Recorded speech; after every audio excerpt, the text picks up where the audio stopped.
Can you believe that it's been 14 whole weeks of Fluent in 52? Our goal is 52 weeks and we have done 14 so far. So I just wanted to come here and say, well done. I wanted to highlight this milestone and celebrate it with you and encourage you just to give yourself a pat on the shoulders and see how much progress you've made. I also would like for us to take what I'd call a practice pause.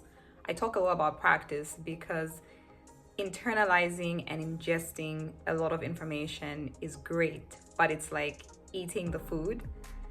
We need to swallow the food and give it time to digest. And practice is like giving the food time to digest. It's letting the food get into our system. It's letting the nutrients be absorbed into our body so that we can actually benefit from it. So practice is just as important as the initial process of ingesting information in the learning process.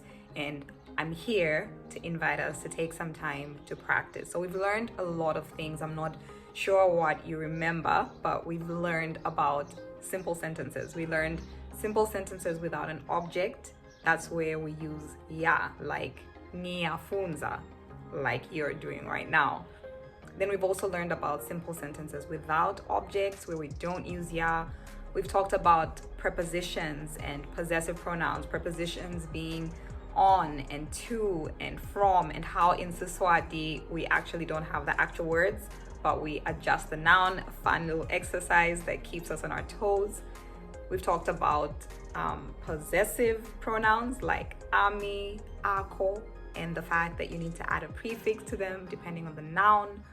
We have talked about pronouns, first person pronouns like I, you, he, or she, and the fact that you must always use them even if you have a noun in your sentence like mage, u, yahamba. We always use pronouns, and we have even progressed and gone to tenses. We talked about negatives. We've talked about past tense and how there's two different past tenses in Siswati. We've talked about a lot of stuff, negatives as well, like I mentioned.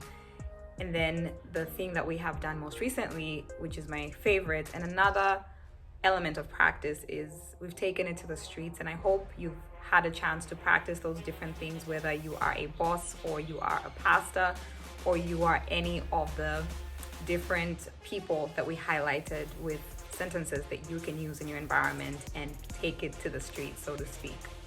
So what has been a highlight for you? What has been challenging for you? I'd love to hear that. And what we're going to do now is every day for the next 2 weeks. So we're gonna do another 2 weeks. We're gonna do 2 weeks of this. And every day for the next 2 weeks is gonna be practice. On one day, I'm gonna share a practice exercise that you can actually do.